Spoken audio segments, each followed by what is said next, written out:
कौन बनेगा वफाकी वजीर? वजीर आजम शहबाज शरीफ ने इत्तेहादी जमातों के सरबराहों को आज शाम इफ्तार डिनर पर बुला लिया। काबीना के बारे में हतमी फैसला किया जाएगा। बिलावल भुट्टो जरदारी वजीर खारजा बनने या ना बनने के बारे में आगाह करेंगे। इत्तेहादियों के माबैन फार्मूले के मुताबिक नून लीग को 13, पीपल्स पार्टी को 10 और JUI को 3 वजारतें मिलेंगी। MQM, BAP और दीगर इत्तेहादियों को भी नुमाइंदगी दी जाएगी। बलोचिस्तान से शाहजैन बुगटी और PTM के मोहसिन दावड़ को भी काबीना में शामिल किया जाएगा। स्पीकर का ओहदा पीपल्स पार्टी को दिया जाएगा। डिप्टी स्पीकर JUI फे का होगा।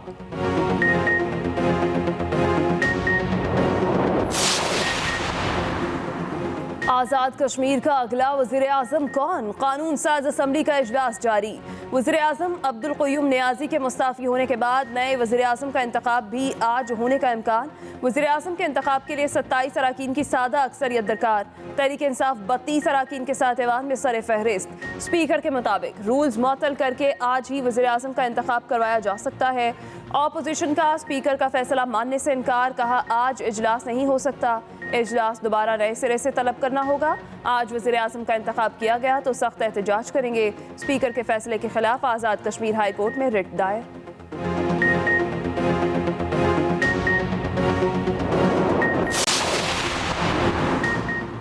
अमरीका की तर्जुमान पाक फौज के बयान की तायद। तर्जुमान अमरीकी महकमा खारजा नेड प्राइस की न्यूज़ कॉन्फ्रेंस, कहा बैरूनी साजिश नहीं हुई।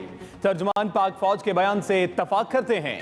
अमरीका पर लगाए जाने वाले इल्जामात में कोई सदाकत नहीं। साजिश से मुतल्लिक हमारा बयान वाज़े है। पुरअमन जमहूरी उसूलों और इंसानी हकूक़ की हिमायत करते हैं।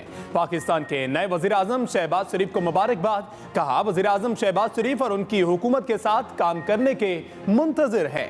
पाकिस्तान में किसी एक जमात की हिमायत नहीं करते।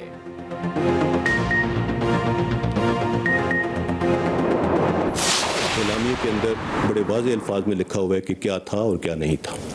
उसके ऊपर आप वाज़े तौर पे देख सकते हैं अगर कहीं उधर कॉन्स्पिरेसी का लफ्ज़ है क्या उस इलामिया में, मेरा नहीं ख्याल।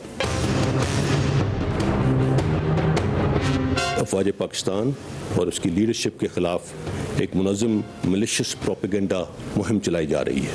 हत्ता कि डीप फेक टेक्नोलॉजी का इस्तेमाल करके मुख्तलिफ रिटायर्ड सीनियर मिलिट्री ऑफिसर्स के फेक ऑडियो मैसेजेस बनाए जा रहे हैं ताकि मुआशरे में अवाम और फ़ौज के दरमियान तकसीम और इंतशार फैलाया जाए।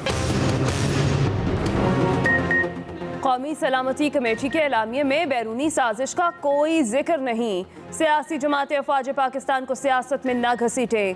DGI SPR major general Babar Iftikhar की न्यूज़ कॉन्फ्रेंस, कहा पाक फौज के खिलाफ साजिश पहले कामयाब हुई ना अब होगी। हमारा सियासत से कोई लेना देना नहीं। अफवाहों की बुनियाद पर पाक फौज की किरदार कशी किसी तौर कबूल नहीं।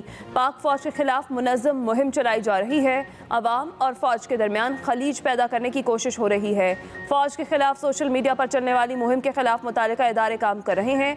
फौज के बारे में गैर मुनासिब जुबान इस्तेमाल से गुरेज करना चाहिए। पाक फौज अपना आईनी और कानूनी किरदार अदा करती रहेगी।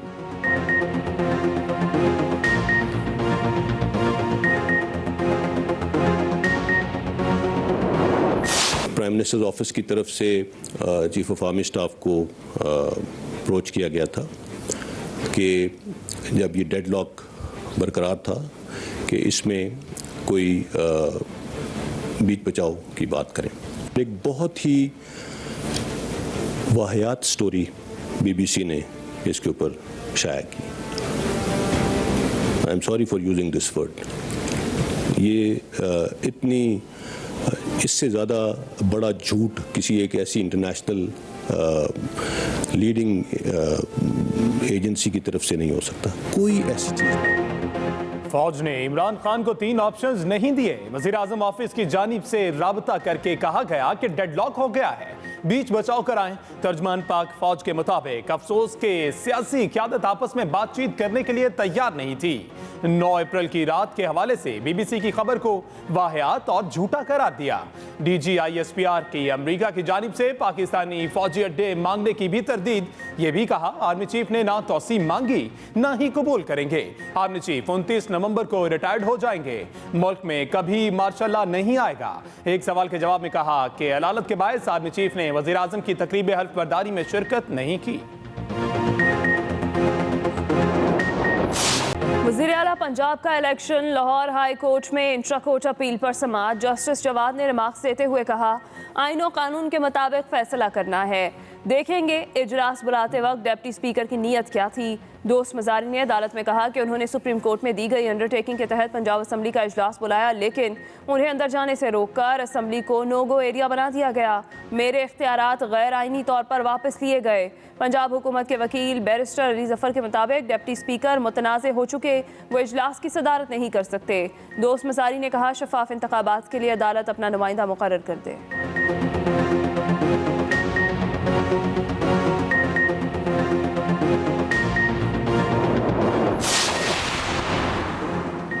पार्लियामान की अंदरूनी कार्रवाई में मुदाखलत नहीं कर सकते। पार्लियामेंट की बेतौकीरी बहुत हो गई। Chief justice Islamabad high court की डिप्टी स्पीकर का कौमी असम्बली इजलास ताखीर से बुलाने के खिलाफ दरख्वास्त पर समाअत। जस्टिस अतर मिनल्ला ने डिप्टी स्पीकर कासिम सूरी समेत दीगर को 22 अप्रैल के लिए नोटिस जारी कर दिए। वकील की पीर के लिए नोटिस जारी करने की दरख्वास्त मुस्तरद।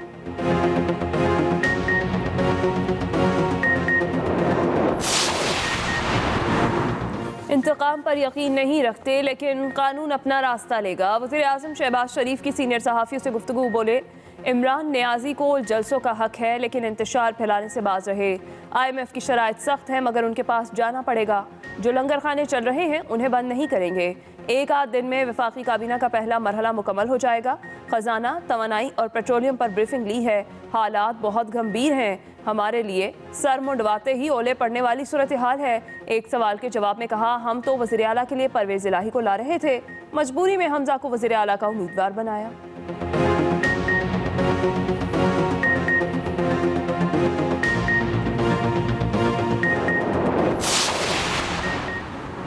इक़्तिदार से चिमटे रहने के लिए तुमने खतरनाक खेल खेला। मरियम नवाज कहती हैं, कुर्सी की खातिर कौमी सलामती से खेलने की काबिल मुजम्मत कोशिशों का मुहासबा किया जाए। इनके झूठ तार तार हो गए। NSC जैसे संजीदा फोरम को साजिशी ड्रामे के लिए इस्तेमाल किया।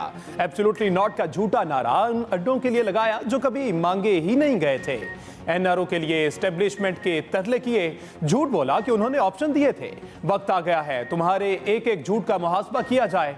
हौसला रखो, अब सामना करना, हमेशा की तरह भाग ना जाना। तर्जुमान पाक फौज की प्रेस कॉन्फ्रेंस जमहूरियत के लिए ताज़ा हवा का झोंका थी। चेयरमैन पीपल्स पार्टी बिलावल भुट्टो का रद्द-ए-अमल कहा, हर पाकिस्तानी की जिम्मेदारी है वो जमहूरियत और आइन की बालादस्ती का साथ दे।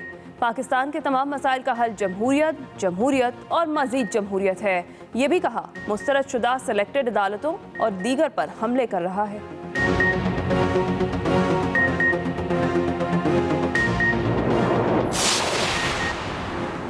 वज़ीर आज़म शहबाज शरीफ से बिलावल भुट्टो और आसिफ अली जरदारी की मुलाकात। वज़ीर आज़म ने हुकूमत की तश्कील में ताउन पर दोनों का शुक्रिया अदा किया।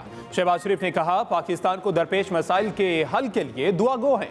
मुशावरत और बाहमी ताउन से पाकिस्तान की बेहतरी के लिए काम अव्वलीन मकसद है।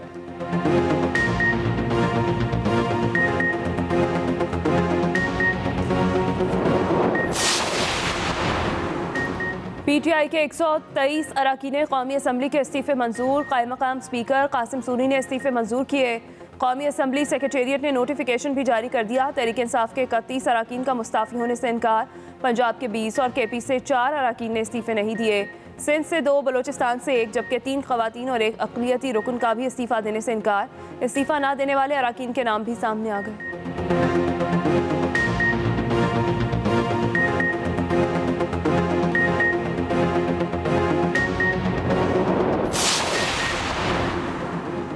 मुनहरिफ अरकान को ताहयात नाअहल किया जाए। इमरान खान की सुप्रीम कोर्ट में दरख्वास्त। इलेक्शन कमीशन, स्पीकर, सेक्रेटरी कानून और काबीना को फरीक बनाया गया। मौक़िफ़ अपनाया, जो भी रुकन पार्टी को छोड़ना चाहता है वो पहले असम्बली से इस्तीफा दे। मुनहरिफ अरकान सादिक और अमीन नहीं रहते।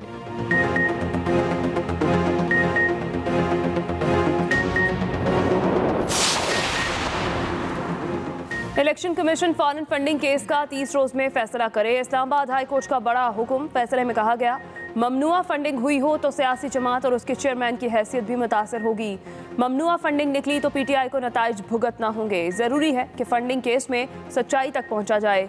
इलेक्शन कमीशन को हक़ाइक़ तक पहुंचने के लिए कोई भी तरीका अपनाने से रोका नहीं जा सकता।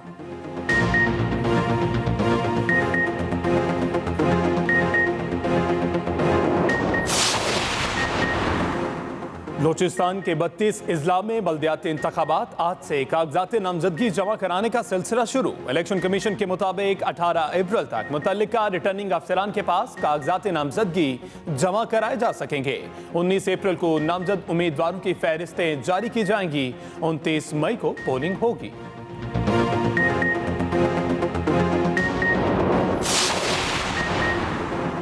तहरीक इंसाफ के मुकाबले में नून लीग ने भी कमर कस ली। पंजाब के बड़े शहरों में जलसों का फैसला। ईद उल फितर के फौरी बाद अवामी जलसे होंगे। मरीम नवाज और हमजा मुश्तरका तौर पर खिताब करेंगे। शहबाज शरीफ हुकूमती महाज संभालेंगे। आवाम को मजीद रिलीफ देंगे।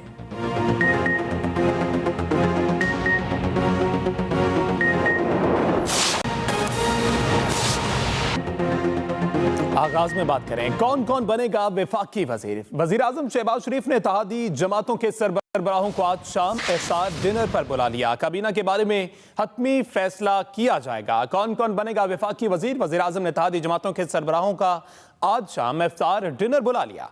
वफाकी काबीना के बारे में हतमी फैसला भी किया जाएगा। बिलावल भुट्टो जरदारी वज़ीर ख़ारिजा बनने या ना बनने के बारे में आगाह करेंगे। इत्तेहादियों के माबैन फार्मूले के मुताबिक नून लीग को 13, पीपल्स पार्टी को 10 जबकि JUI को 3 वजारतें मिलेंगी। MQM पाकिस्तान, BAP और दीगर इत्तेहादियों को भी नुमाइंदगी दी जाएगी। बलूचिस्तान से शाहजैन बुगटी और PTM के मोहसिन दावड़ को भी काबीना में शामिल किया जाएगा। स्पीकर का ओहदा पीपल्स पार्टी को दिया जाएगा जबकि डिप्टी स्पीकर JUI फे का होगा। स्पीकर का ओहदा पीपल्स पार्टी को जबकि डिप्टी स्पीकर का ओहदा JUI फे को दिया जाएगा। कौन कौन बनेगा वफाकी वजीर। वजीर आजम ने इत्तेहादी जमातों के सरबराहों को आज शाम इफ्तार डिनर पर बुला लिया। वफाकी काबीना के बारे में हतमी फैसला किया जाएगा। वज़ीर आज़म शहबाज शरीफ का ट्वीट लिखा। शाह सलमान बिन अब्दुल अजीज और वली अहद शहजादा मोहम्मद बिन सलमान के तहनीती पैगामात का शुक्रिया अदा करता हूँ। पाक सऊदी अरब ताल्लुकात खुसूसी और गैर मामूली एतमाद के हामिल हैं। पाक सऊदी अरब ताल्लुकात खुसूसी अहमियत के हामिल हैं। शहबाज शरीफ की जानिब से कहा गया दोनों मुमालिक के माबैन स्ट्रेटेजिक पार्टनरशिप के मुश्तरका विजन को पूरा करने के लिए हम मिलकर काम करेंगे। वज़ीर आज़म शहबाज शरीफ की जानिब से अपने ट्वीट में कहा गया कि शाह सलमान बिन अब्दुल अजीज और वली अहद शहजादा मोहम्मद बिन सलमान के पैगामात पर उनका शुक्रिया अदा करता हूँ। उधर मुस्लिम लीग नून की तर्जमान मरियम औरंगजेब ने एहसास प्रोग्राम और पनागाहें बंद करने की खबरों को झूठ करार दे दिया। कहती हैं आज मुल्क में ऐसा मुंतखब वज़ीर आज़म है जो अवामी और कौमी सलामती के इशूज़ को अपनी सियासत के लिए इस्तेमाल नहीं करता। बेनज़ीर इनकम सपोर्ट प्रोग्राम न सिर्फ जारी रहेगा बल्कि इसमें मजीद तौसी भी की जाएगी। वज़ीर आज़म शहबाज शरीफ ने बेनज़ीर इनकम सपोर्ट प्रोग्राम को बच्चों और बच्चों की तालीम का जरिया बनाने का फैसला किया है। अहम खबर है वज़ीर आज़म ने बेनज़ीर इनकम सपोर्ट प्रोग्राम को बच्चों की तालीम का जरिया बनाने का फैसला किया है। मरियम औरंगजेब की जानिब से यह भी कहा गया कि एहसास प्रोग्राम पनागाहें बंद करने की खबरों को झूठ करार दिया गया है। आज मुल्क में मुंतखब वज़ीर आज़म अवामी और कौमी सलामती के इशूज़ को अपनी सियासत के लिए इस्तेमाल नहीं करता। आज़ाद कश्मीर का अगला वज़ीर आज़म कौन। कानून साज असम्बली का इजलास जारी। वज़ीर आज़म अब्दुल क़य्यूम नियाज़ी के मुस्ताफ़ी होने के बाद नए वज़ीर आज़म का इंतखाब भी आज होने का इम्कान है। वज़ीर आज़म के इंतखाब के लिए 27 अरकान की सादा अक्सरियत दरकार। आज़ाद कश्मीर का अगला वज़ीर आज़म कौन। कानून साज असम्बली का इजलास जारी। वज़ीर आज़म अब्दुल क़य्यूम नियाज़ी के मुस्ताफ़ी होने के बाद नए वज़ीर आज़म का इंतखाब आज होने का इम्कान है। इसके साथ साथ वज़ीर आज़म के इंतखाब के लिए 27 अरकान की सादा अक्सरियत दरकार। तहरीक इंसाफ 32 अरकान के साथ ईवान में सरे फहरिस्त है और स्पीकर के मुताबिक रूल्स मुअत्तर करके आज ही वज़ीर आज़म का इंतखाब करवाया जा सकता है। जबकि अपोजिशन का स्पीकर का फैसला मानने से इनकार सामने आया। कहा आज इजलास नहीं हो सकता, इजलास दोबारा नए सिरे से तलब करना होगा। आज वज़ीर आज़म का इंतखाब किया गया तो सख्त एहतिजाज करेंगे।